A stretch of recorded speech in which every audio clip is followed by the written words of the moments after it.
Obra Ícaro Redimido, psicografia de Gilson Freire, pelo Espírito Adamastor, capítulo 11, Dias Atribulados. Não vos inquieteis, pois, pelo dia de amanhã, porque o dia de amanhã cuidará de si mesmo. A cada dia basta o seu mal. Jesus, Mateus 6,34. A fecundação sela a união do espírito com a carne, tornando a junção irreversível, cuja ruptura somente se faz possível mediante a morte. Iniciando o desenvolvimento de sua nova veste, o espírito entrega-se completamente à sua reconstrução, o que lhe requisita total exclusividade de ação. Somente entidades de altíssimo quilate evolutivo conseguem manipular à distância o desenvolvimento de sua forma, mantendo-se em relativa liberdade de consciência durante o processo. A maioria dos homens, no entanto, necessita da permanência constante junto à massa embrionária para propiciar a devida orientação à sua maturação. Por isso, toda a atividade consciencial do ser, acompanhando a redução perispiritual, regride também aos patamares da evolução de onde parte para a nova aventura na esfera do recomeço. E como vimos, toda mudança de fase de vida requer a recapitulação das fases precedentes para se reiniciar, sendo a reconstrução nada mais do que uma rememoração. Desse modo, durante o desenvolvimento embrionário, o espírito recorda a evolução biológica já percorrida e refaz, em curtos 9 meses, os milhões de anos já perpassados na carne. Assim é que, nas primeiras semanas, o embrião humano é de todo indistinguível do embrião dos animais inferiores, pois a ontogenia rememora a filogenia, como temos aprendido da observação da embriologia. Fato que comprova a veracidade do fenômeno é a pré-existência de uma consciência ativa e extrafísica que recorda e dirige todo o processo. Estabelecidos de modo indissolúvel, os liames que atavam Alberto ao vaso físico, vencíamos apenas a primeira parte da nossa incumbência e a tarefa se intensificou desde então. Fausto comparecia nos primeiros dias subsequentes, auxiliando-nos na condução inicial da delicada elaboração que exigia cuidados redobrados, tendo em vista a instabilidade de suas forças perispirituais.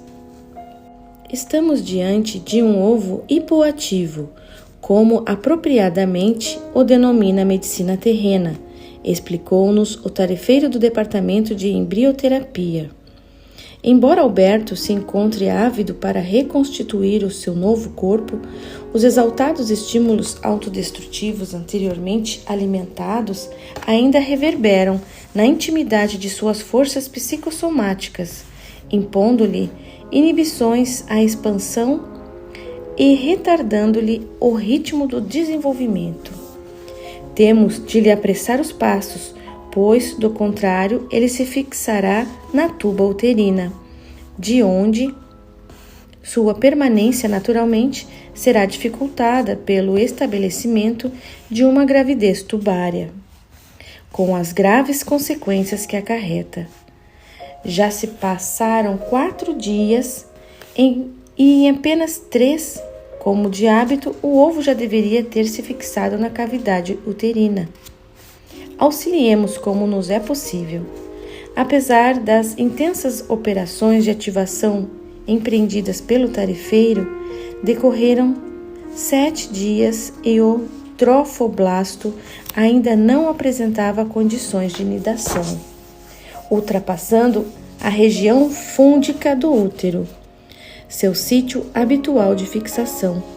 Terminou por se implantar nas margens do orifício interno do canal cervical, como previra o hábil servidor. Sim, meus amigos, conseguimos evitar o pior, mas a placenta prévia já está configurada e será inevitável, disse ele. Catherine experimentará sangramentos importantes no segundo trimestre da gravidez, se Alberto não for vitimado por abortamento natural ou induzido antes disso. Aguardemos agora os acontecimentos. Finalmente acomodada, a massa embrionária dava livre curso ao seu desenvolvimento. Falso nos deixou a sós na condução da operação, que passou a demandar menores cuidados, entregue agora à orientação de seu próprio automatismo. Acompanhávamos o seu progresso em visitas quase diárias, exercendo a vigilância que nos cabia e permitindo que a Adelaide o enriquecimento de seus conhecimentos no exame do processo reencarnatório. Embora parcialmente refeito pelo salutar contato com as energias maternas, podíamos já observar a massa embrionária refletindo a desorganização energética do nosso amigo, revelando movimentos anormais em seu desenvolvimento.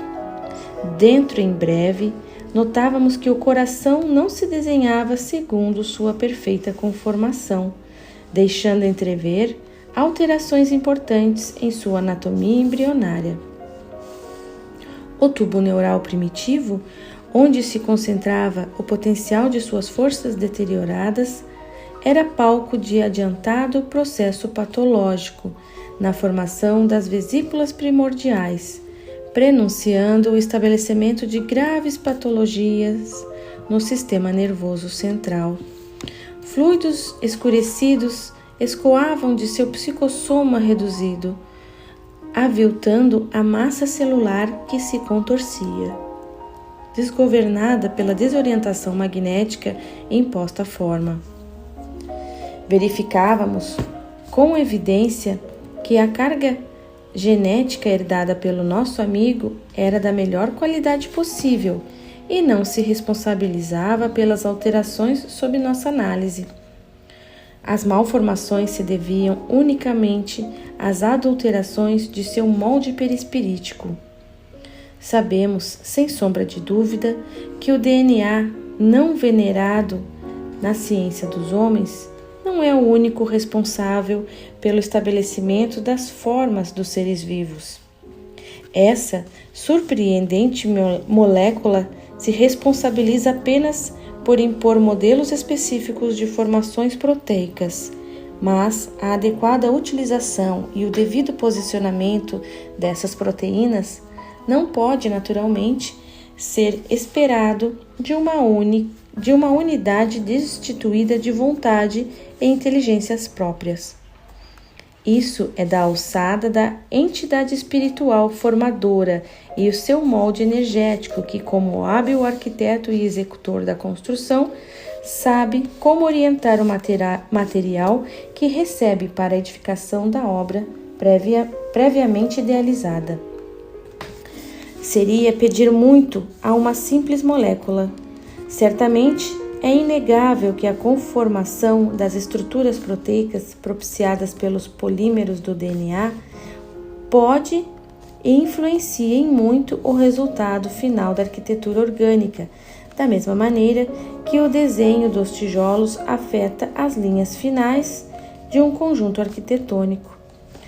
Não digamos com isso que os tijolos constroem a casa, com toda a sua complexidade, o que seria completamente ofensivo à lógica. Compreendamos de uma vez por todas que o código genético detém indispensável molde de elementos proteicos necessários à construção do edifício orgânico, mas sua ação se compara à de uma olaria, produtora das variadas peças que entram na formação de uma casa e nada mais. Notávamos ainda, admirados, que o feto em desenvolvimento absorvia energias sifilíticas irradiadas da mãe, em perfeita sintonia com suas lesões energéticas. Os espiroquetas trafegavam à vontade pelo seu organismo que são chamados vibriofetos, agente microbiano associado também às septicemias. Agentes identificados pela medicina terrena como responsáveis pelo abortamento patológico. Apesar de estarmos presenciando um desenvolvimento anormal, exigente de cuidado, acompanhamento e suscitante de preocupações, tínhamos motivos para nos alegrar, pois sabíamos que as dificuldades do momento prometiam salutares soluções para os intrincados dramas dos espíritos envolvidos no procedimento assistencial que empreendíamos. Nosso contentamento era ainda maior, pois passamos a contar com outro grande feito. Orientadores de nossa colônia identificaram parentes desencarnados das duas entidades femininas que assediavam Caterine. Já cientes das responsabilidades da vida espiritual, submeteram-nas aos seus bons alvitres, encaminhando-as para o devido socorro em casa de assistência espírita cristã. Embora não dificultassem sobremaneira o nosso trabalho, pesava-nos ver-lhes a penúria espiritual sem nada poder fazer.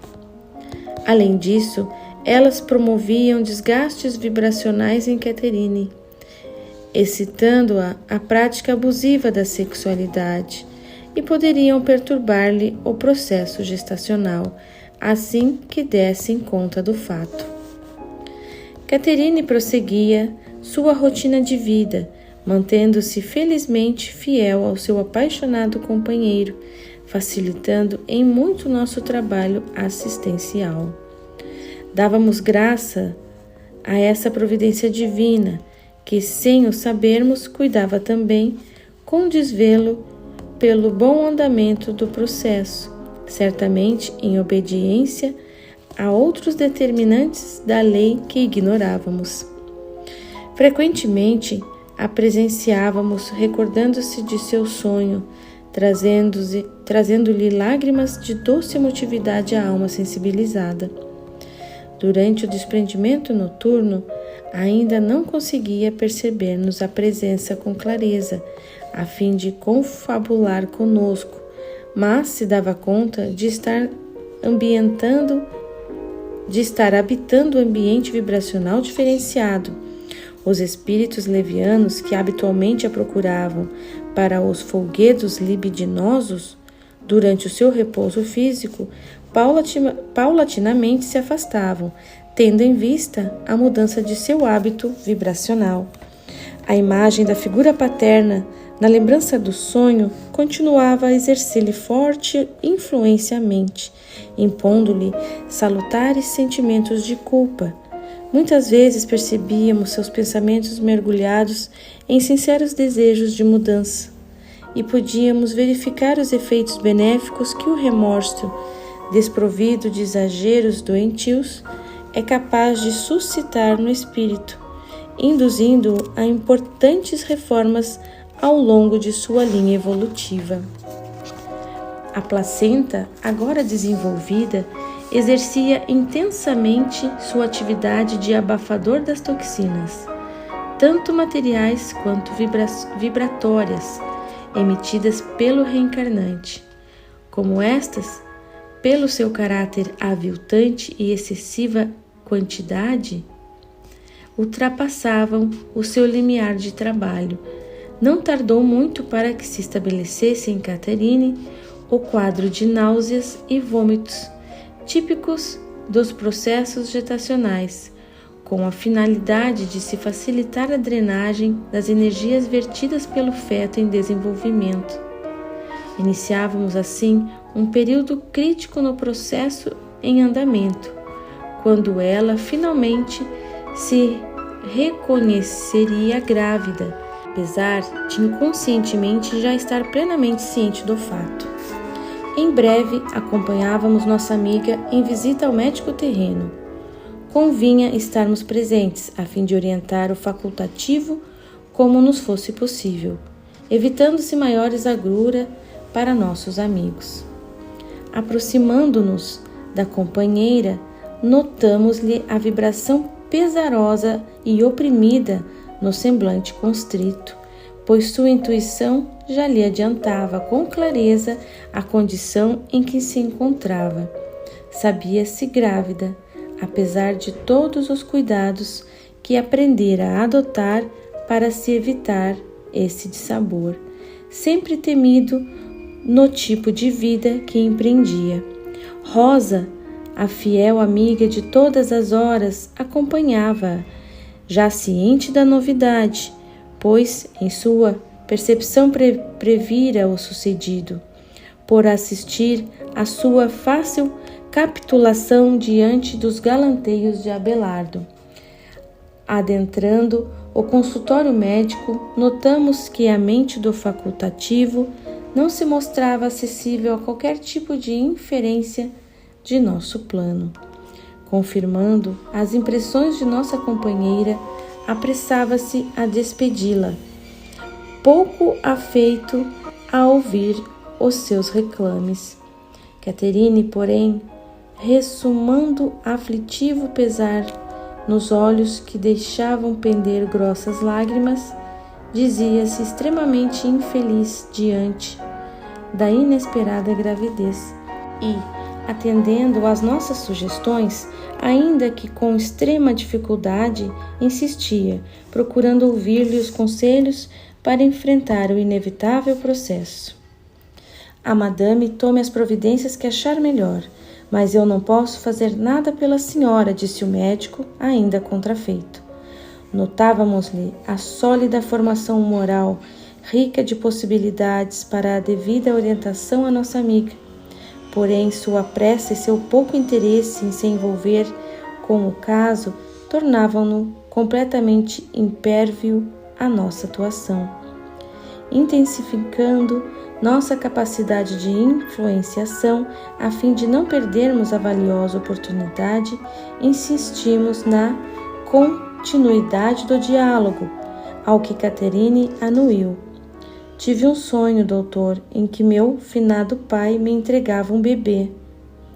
Madame, já está provado que os sonhos são meras criações do inconsciente.